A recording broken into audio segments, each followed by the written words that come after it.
O áudio que vocês vão ouvir agora é parte do podcast Xadrez Herbal. Caso vocês queiram ouvir mais sobre esse assunto e outros temas de política internacional, é só ir em xadrezherbal.com.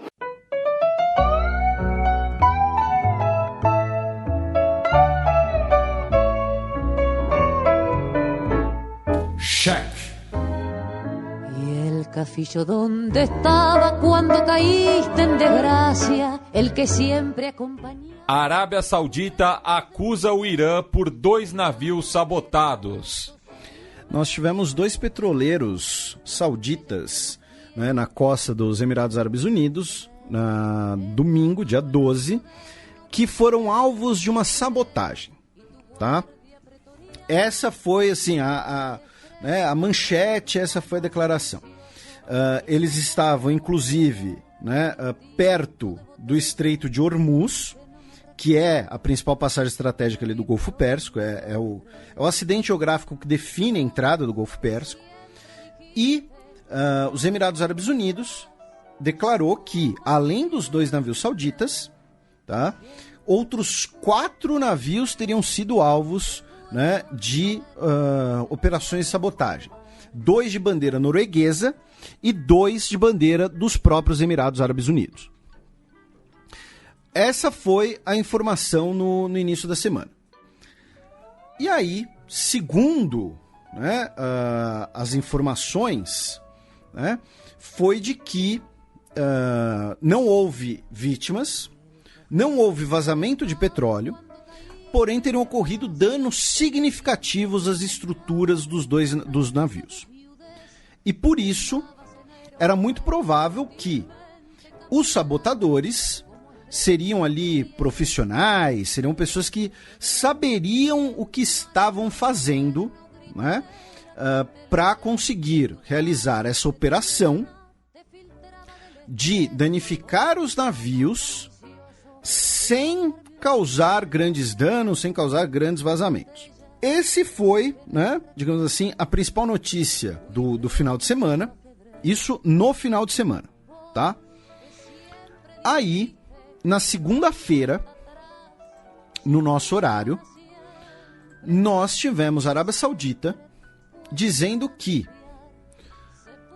drones realizaram ataques a 2 estações de bombeamento de petróleo do seu principal oleoduto, né, o oleoduto leste-oeste, tá? Porque as principais reservas de petróleo da Arábia Saudita estão no leste, estão na costa do Golfo Pérsico, né? Junto ali onde são as reservas de gás do Catar, as reservas de petróleo dos Emirados Árabes, as reservas de petróleo do Irã e por aí vai. Só que, dependendo do destino desse petróleo, compensa mais você mandar ele por um oleoduto para a costa do Mar Vermelho e de lá você mandá-lo para a Europa, tá? E aí, esse oleoduto, que como eu disse é o mais importante do país, sofreu esse ataque com drones, tá, a essas 2 estações de bombeamento por volta, né, das 6 da manhã no horário saudita, tá? 6 da manhã de terça-feira já. E esse oleoduto tem 1.200 quilômetros de extensão e agora, no final da semana, na quinta-feira, ele já teria sido, né, já estava completamente reparado, já estava funcionando. E aí, a Arábia Saudita divulgou fotos, né, dos drones, dos restos, né, dos drones ali, que teriam realizado a operação. Um deles parece um pouco mais sofisticado, né, tem ali uma asa voadora, preto, com um silver tape muito louco ali, talvez segurando uns pedaços que foram destruídos ao abater o drone, não sei. Então, assim, essas foram as notícias e as alegações sauditas. Por que eu estou falando sempre em alegações, foram as notícias sauditas, né? Porque, assim, a gente tem que ser muito cético em relação a essa coisa toda. Primeiro porque, aí já mais pro fim da semana, de quarta para quinta-feira, teriam vindo informações de que as sabotagens foram muito complexas, né? Que elas teriam sido realizadas, inclusive, por mergulhadores, Não foi assim, tacaram um bote, tacaram uma bomba, não. Alguém mergulhou, colocou a bomba no local exato. Golfinho, talvez? Ou uma beluga treinada, entendeu? Enfim, foi uma coisa super precisa e tudo mais. Ao mesmo tempo, os sauditas não forneceram basicamente nenhuma prova de nada disso, tá? Estou desconfiando do governo saudita? Estou. Tá? Assim, isso não quer dizer que a gente está inocentando o Irã. A gente está dizendo aqui que estamos sendo céticos. Os Emirados Árabes Unidos realizou algumas patrulhas ali. Aí, a empresa norueguesa mostrou imagens dos seus navios, tá? E aí, por exemplo, um que se chama Andrea Victory, registrado no porto de Bergen, tem ali uma rachadura, né? Um buraco, não é um termo lá muito científico, mas tem um buraco na popa, tá? Mas assim, tá flutuando, tá operando normal, entendeu? Já os sauditas não ofereceram nada, assim, umas imagens ali uma fumacinha, tal. Então assim, pode ser que assim que esse programa for ao ar, dá 1 hora e a Arábia Saudita manda imagens em HD, 4K, entendeu? Dos rombos dos navios e pronto. Mas até esse momento não tem evidências conclusivas fornecidas pelos sauditas sobre essa alegação de sabotagem. Segundo, como que um drone vai atacar uma estação de bombeamento de petróleo no meio da Arábia Saudita, que tem uma das forças armadas melhores equipadas do mundo e tem um espaço aéreo extremamente vigiado? Aí entram várias possibilidades, né? Primeiro, os sauditas estão mentindo para incriminar o Irã e usar isso como justificativa para uma escalada na região. Segundo, os saudistas forjaram a operação, uma false flag, uma bandeira falsa, para incriminar o Irã e causar uma escalada de tensão. Terceira, o Irã realmente fez isso. O Irã quer ir pro pau, o Irã trucou as ameaças e fez isso. E quarto, alguém fez isso, mas não foi o Irã.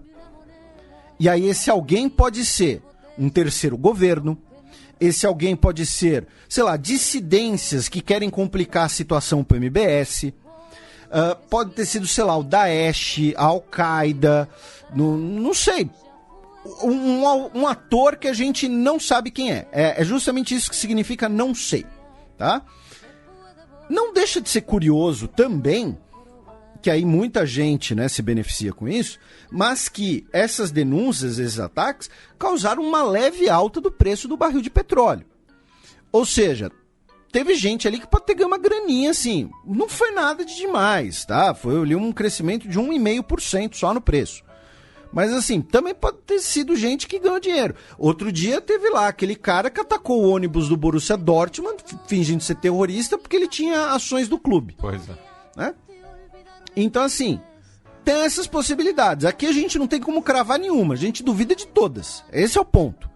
Pode ser uma false flag, pode ser tudo forjado, pode não ter acontecido nada, pode ter sido o Irã, pode ter sido outro ator que a gente não sabe. Rebeldes iemenitas, os Houthis. A Arábia Saudita coleciona inimigos. Né? Inclusive internos. Pois é. Né? Briga ali por sucessão. Então assim, pode ser os Emirados Árabes Unidos também, entendeu? A gente não sabe. Pode ser as Ilhas Maldivas.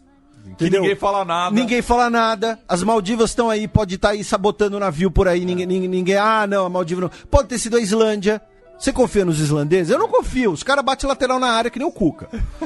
Entendeu? Então, assim, agora falando sério. E matava basco impunemente. Exatamente, tinha autorização pra matar basco. Se você não entendeu o que a gente falou, vai no Fronteiras Visíveis sobre a Islândia ou sobre o País Basco. Não lembro qual que a gente falou. Eu acho que foi nos dois. Então, assim, voltando a falar sério, a gente não sabe. E ninguém ajuda a gente a saber, porque não tem fornecimento de imagens, de dados mais concretos. A localização das estações de bombeamento não é revelada por motivo de segurança. Irmão, o motivo de segurança já foi por água abaixo, o drone já atacou. Agora que você tem que falar, olha, foi hora tal, local tal, foi assim, assim, assado. Querem me dizer que uma estação de bombeamento de petróleo do gasoduto mais importante da Arábia Saudita, do oleoduto mais importante da Arábia Saudita, não tem uma câmerazinha de vigilância. Hoje você tem câmera na quitanda da esquina e não tem câmera lá. Entendeu? Então, assim, é complicado acreditar, né? E eu não estou muito disposto a dar o benefício da dúvida aos atores envolvidos. Aí, para continuar a semana, o governo dos Estados Unidos, né, disse que os funcionários não essenciais sairiam da sua embaixada em Bagdá, na quarta-feira. Tá? Aí vamos ver. Olha só, a notícia começa com essa denúncia de sabotagem. Os Estados Unidos retira parte de seus funcionários da embaixada em Bagdá, tá? Né? Por conta ali dessa tensão. O Iraque ali é um país vizinho. O atual governo iraquiano é um governo que tem boas relações com o Irã. O Iraque, inclusive, depende de energia elétrica iraniana. Tá? Aí, mais pra frente da semana, o vice-ministro da Defesa da Arábia Saudita, o Khaled bin Salman, que é o irmão mais novo do Mohammed bin Salman, acusou diretamente, tá, o Irã de estar por trás dos ataques com drones. Tá? Ele disse isso, inclusive, no Twitter. Aí começa também a complicar, né? Aí, mais pro fim da semana, né? Ontem, quinta-feira, nós tivemos fotografias, né, publicadas na imprensa dos Estados Unidos com mísseis e embarcações iranianas no Golfo Pérsico, né, lanchas de ataque rápido e tudo mais, e eles estariam em prontidão. Né? E aí, ou seja, um alarme, né, de que, olha, eles estão prontos para atacar a Marinha dos Estados Unidos, né, eles vão atacar o nosso porta-aviões lá e tal. Né? Então, assim, foram reveladas essas imagens de né, mísseis e lanchas de ataque rápido em prontidão no Golfo Pérsico. Aí, também quinta-feira, o governo do Reino Unido elevou o seu nível de segurança das tropas britânicas que estão na região do Golfo Pérsico. Tá? Hoje, segundo o The Guardian, nós temos cerca de 400 militares britânicos no Iraque, além de um número similar na Arábia Saudita, no Kuwait e no Catar. Ou seja, no total teremos aí 800 militares britânicos na região que tiveram o seu nível de alerta elevado. Né? Ou seja, estava ali, sei lá, alerta, né, básico, foi pro alerta amarelo. Entendeu? Não sei. Tá? Não sei se... Bem, se for que nem o DEFCON dos Estados Unidos, são 5 graus. Tá? Então, né, e o 1 é o pior. Tá? Por isso que assim, DEFCON 5, tá ok. O pior é o DEFCON 1, tá? Fique tranquilo se um dia sair uma notícia dizendo que os Estados Unidos vão pro nível de alerta 5. Tá? Aí é porque tá tudo bem, não vai acontecer nada. Tá? Então, ou seja, foi uma semana, né, de repetidas escaladas por conta dessa denúncia, uma retórica mais complicada. E aí veio, nesse meio todo, tá? Vieram, né, no plural, duas notícias interessantes. A primeira é que o Pentágono teria reavaliado e emitido um battle plan, né, um plano de batalha para uma operação contra o Irã, que envolveria, inclusive, 120 mil militares, tropas no solo, tá? Para protegerem o Iraque, especialmente. Envolveriam ali ataques aéreos, enfim, os navios dos Estados Unidos, um navio, inclusive, de transporte de tropas e tudo mais. O governo dos Estados Unidos disse que isso que saiu na imprensa é mentira, que esse plano não foi elaborado, que todas as opções estão na mesa, mas que esse plano específico não existe, enfim, é fake news. Aí, a outra notícia foi que, aí é aquela coisa, né? A fonte sempre vão falar, é fake news e tal, porque a fonte é o New York Times, né? Deu no New York Times, já dizia George Ben. Na quarta-feira, estava rolando um briefing de inteligência na Situation Room, né, ou seja, o salão principal, com o Donald Trump e o top, né, o top brass, né, o alto escalão dos Estados Unidos. E o Donald Trump teria dito nessa reunião, e aí alguém repassou isso para a reportagem do New York Times, que eu não quero uma guerra com o Irã. Não há, né, que teria ali opiniões divergentes e tudo mais, mas ele falou, eu não quero uma guerra no Irã, eu não fui eleito para uma guerra no Irã. E o John Bolton tá coçando o bigode, né? Isso. Então, assim, se essa notícia for verdadeira, né, tiver ocorrido exatamente essa situação, e aí aconteceu, durante o resto do dia, né, o Trump recebeu a visita de um dos presidentes da Suíça, né, se você quer entender porque a gente falou um dos presidentes, ouça o Fronteiras Invisíveis sobre a história da Suíça, a gente sempre vai fazer esse auto-jabá, e aí ele foi perguntado se pela imprensa, se os Estados Unidos iriam para a guerra com o Irã, ele disse, espero que não. Depois ele disse, né, nas redes sociais, que o governo está todo junto, que não tem briga, que tem visões diferentes, mas que estão todo mundo junto, e que o Irã vai querer conversar em breve. Aí, em Tóquio, né, o chanceler do Irã, o Javad Zarif, disse que não há nenhuma possibilidade de conversar com o governo Trump até que essas tensões que foram criadas sejam aliviadas. O Mike Pompeo, né, apresentou 12 pontos, né, para o Irã tomar para satisfazer os Estados Unidos. Então, assim, essa notícia sendo concreta é o cenário que você ilustrou, Matias. É uma reunião lá do Situation Room, tá o John Bolton, principalmente, em menor grau, Mike Pompeo falando, vamos atacar o Irã, temos que ir pra cima do Irã. O Joe Bolton tem uma tara pelo Irã, tem 20 anos mais até, entendeu? Ele tem essa coisa de querer invadir o Irã, não sabemos se por algum motivo não muito republicano. O que acontece em Teherã fica em Teherã. Enfim, né? Não sabemos, mas ele tem essa tara, desde o governo Bush filho, inclusive, que ele fez parte. E aí, Joe Bolton tá lá falando, não, vamos atacar o Irã, vamos atacar o Irã. Os generais, muito provavelmente, têm ali uma postura meio termo, como era o caso do Jim Mattis, porque eles sabem que são eles que vão tomar os tiros. Vamos lembrar, o John Bolton não é militar, não é de origem militar. E o Trump tá falando, não quero uma guerra com o Irã, porque eu não fui eleito para isso, daqui a pouco tem eleição, entendeu? Vai morrer gente. O Trump, não, pelo jeito, não quer uma guerra com o Irã, e o Joe Bolton tá tentando convencê-lo aí para uma guerra com o Irã, tá? Resta saber se o Irã vai saber lidar com o Donald Trump da mesma maneira que o governo norte-coreano consegue, né? Por exemplo, mandando lá aquela carta, né, de estilo game show gigante. Então isso vai ser interessante, mas foi uma semana em que a tensão subiu um pouquinho mais no Golfo Pérsico. Para a gente fechar, né, vamos passar aqui pelo grande Oriente Médio, né?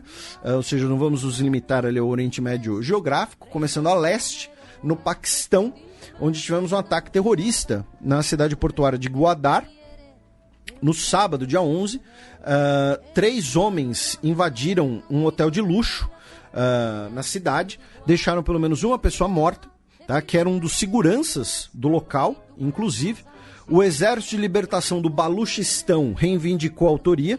O Baluchistão, tá, não é um tema que vocês vão ver todo dia na imprensa, nem no Xadrez Herbal, mas o Baluchistão é um território que ele fica, digamos assim, no deserto entre o que são Paquistão, Irã e Afeganistão. Você tem pedaços do Baluchistão nesses 3 países, tá? E eles têm ali um movimento que busca maior autonomia para a região devido às suas questões étnicas, né? Lembrando que o Paquistão ele é uma coisa muito complicada, né? Do ponto de vista étnico, ele é bastante misturado, porque historicamente ele está ligado à civilização indiana, né? A maior parte do Vale do Rio Indo é dentro do Paquistão, porém boa parte da população é Pashtun, que é a população do Afeganistão, né? Paquistão inclusive significa terra dos Pashtun, e tem aí o pedaço do Baluchistão. Temos Fronteiras Invisíveis sob o subcontinente indiano. Exatamente. E tivemos esse ataque terrorista, que deixou pelo menos uma pessoa morta, e o primeiro-ministro do país, né, o ex-Cristiano Ronaldo do cricket, disse que depois confirmou que o saldo subiu para 5 mortos e 6 feridos, e disse que o ataque era um ataque contra a nova imagem do Paquistão como um país de um projeto de prosperidade econômica, porque foi num hotel de luxo e tudo mais. Em Israel, o Netanyahu pediu mais tempo para conseguir viabilizar a sua coalizão. Lembrando, o Likud, o partido do Netanyahu, tem 35 das 120 cadeiras. Ele precisa formar uma coalizão, e a sua coalizão ela tem um grande problema, que é o problema, inclusive, que gerou o fim do governo anterior, que é o partido do Lieberman, o partido dos russos israelenses, digamos assim, quer aprovar a lei que aprova que os judeus ortodoxos também sejam obrigados ao serviço militar. Já os partidos ortodoxos, como por exemplo o Partido da Torá Unida, não querem essa lei. Então o Netanyahu tem que juntar dois grupos que querem uma coisa antagônica. Tá? Então ele foi, obrigado pela lei a pedir uma extensão do prazo, tá? Autorizado para ele formar o novo governo. Teoricamente, ele tem essa possibilidade, tá? O prazo inicial era de 28 dias, começou em 17 de abril, ou seja, encerraria agora em maio, e aí agora ele tem mais 28 dias para formar o governo. É possível que, se depois desses 28 dias, o presidente dê uma chance para o azul e branco do Benny Gantz tentar formar um governo. Vamos ver se isso acontece. No Iêmen, as milícias Houthis disseram que vão implementar o acordo de cessar-fogo mediado pela ONU e liberar os portos do país para a chegada de ajuda humanitária com controle da guarda costeira iemenita, do governo da qual os Houthis são inimigos. E finalmente no Sudão, infelizmente, a coisa está voltando a desandar. O Omar Bashir será formalmente acusado de ter ordenado matar os integrantes dos protestos contra o seu governo. Os protestos ali que duraram 4 meses praticamente e deixaram dezenas de mortos, talvez mais de uma centena, tá? E aí ele vai ser acusado formalmente pelo judiciário sudanês de ter ordenado essas mortes. Ou seja, vamos pegar o cara que tiramos do poder, o ditador escroto, e jogá-lo à fogueira como parte de uma grande pizza. Por quê? Porque as forças do exército sudanês, essa semana, para dispersar manifestantes que querem uma eleição para um poder civil, mataram 6 pessoas. Então vamos condenar esse cara por matar manifestantes enquanto matamos manifestantes. É o meme do Homem-Aranha. É o meme do Homem-Aranha, um apontando para o outro. Então, e os militares sudaneses muito provavelmente vão começar a cada vez mais voltar atrás em relação a abrir o poder para os civis. Inclusive, teve um comentarista de política internacional que eu sigo no Twitter que fez uma lembrança muito interessante, muito boa. Eu não lembrava dessa frase. É uma frase que está naquele livrinho que, se não me engano, é compilado pelo Balzac, que são de frases que o Napoleão teria dito. Algumas delas, inclusive, são confirmadas, porque são anotações dele, dos seus diários e de leituras dele. E de fato eu colei aqui, ele é organizado pelo Honoré de Balzac, o mesmo do romance que surge a expressão balzaquiana, que é o seguinte, que o Napoleão disse: revoluções são quando ideias inovadoras encontram apoio de baionetas corajosas. O problema é que uma hora as ideias e as baionetas vão disputar quem vai governar após a Revolução. E normalmente as baionetas triunfam. Ele falando, inclusive, sobre a própria trajetória dele, Ele que vira imperador dos franceses pós-Revolução Francesa, na qual ele participa como revolucionário. E então é um pouco o que acontece no Sudão, O poder popular foi lá e tirou o Bashir, só que o exército vai manter ali o poder.